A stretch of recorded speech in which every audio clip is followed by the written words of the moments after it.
Welcome to Essential Arthauz. Our film this month is none other than David Lynch's flagship masterpiece, Eraserhead. After decades of nominations, Lynch was finally awarded an honorary Oscar last month, so it's the perfect time to reflect on his incredible work. For those of you who aren't familiar with David Lynch, he is the surrealist director who brought us classics like Mulholland Drive, Blue Velvet, and of course, Twin Peaks.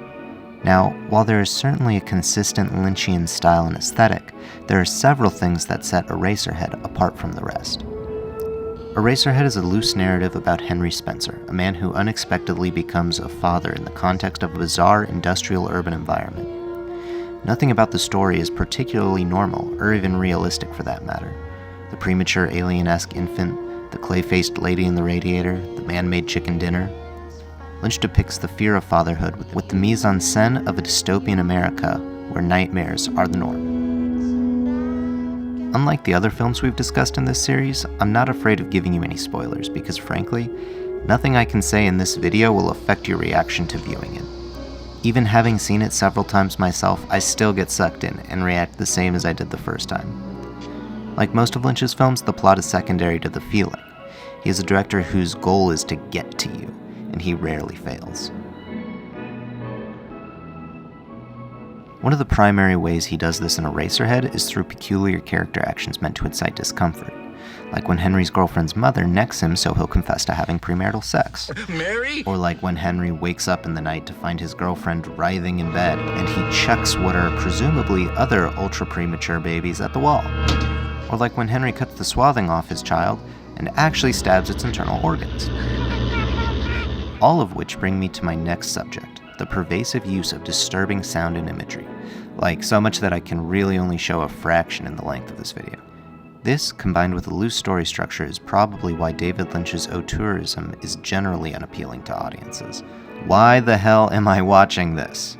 Well, a compelling, even if dissatisfying response to that question is because it is something that is going to evoke something from you. Emotion is what drives film, and Lynch plays his audience's emotions as a way of building empathy for his protagonists, letting us feel what they feel without relying on the pathos coming from a typical hero's journey plot. The extreme discomfort and the looming paranoia that we feel is a replicant of Henry's. The terror on the screen is an abstract association of becoming a father. Now, while I could pontificate on the symbolism or use of allegory in every aspect of Eraserhead, I don't really think that's the point. Everything Lynch uses to create this film is conceptually important, but not really graspable. A sign of true surrealism. Surrealism is built on the principle that what has meaning to the artist has meaning to everyone, even if that meaning varies. So, the interpretation of details, especially in this film, can easily be disputed or projected upon by each viewer individually. However, when we take a step back, the overarching point is clear. It's scary to be a dad. David Lynch has discussed his inspirations for this film as being highly anecdotal. His daughter was born premature with severe deformities that required surgery. Beyond that, many of the scenes, including that of The Man and the Planet, were inspired by Lynch's reflection on parts of the Bible, Lynch calling Eraserhead his most spiritual film. His literary references include Franz Kafka's Metamorphosis and Nikolai Gogol's short story, The Nose. It's important to be able to look at an unusual and offensive piece of art like Eraserhead and other similar works, and recognize that its intent extends beyond its seemingly arbitrary grotesque nature. There is a reason for it. And while I don't have time to talk much about it, it's important to mention that in spite of everything, Eraserhead is still actually a pretty funny movie. It's got dark humor to supplement and embrace its creepiness.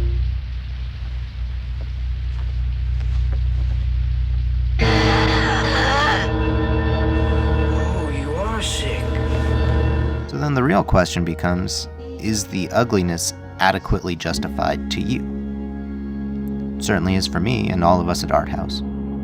After all this, the last key point I want to address, which I think is probably the most important to truly appreciating Eraserhead, is the title, Eraserhead. At some point in the film, when Henry is stuck alone in his apartment with his baby thing, he has a dream where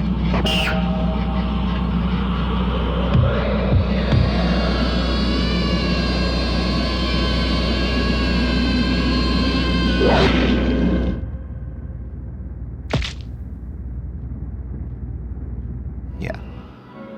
That headhunter boy brings Henry's cracked skull to a pencil maker for money. And the matter that makes up Henry's mind, the choices he makes, the anxiety he lives with, is used as an eraser on a pencil. His emulsified brain functions to undo things written, collect as dust, and be blown into the air.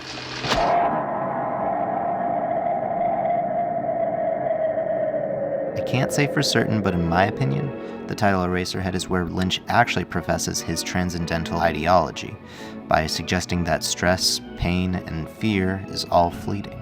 These feelings only exacerbate a stark black and white reality, and as Henry's existential crisis crescendos in white noise, we are left with a mess of images, sounds, feelings, and questions, several of them, that we can't resist but try to detangle, which is what makes David Lynch's Eraserhead an essential art house film.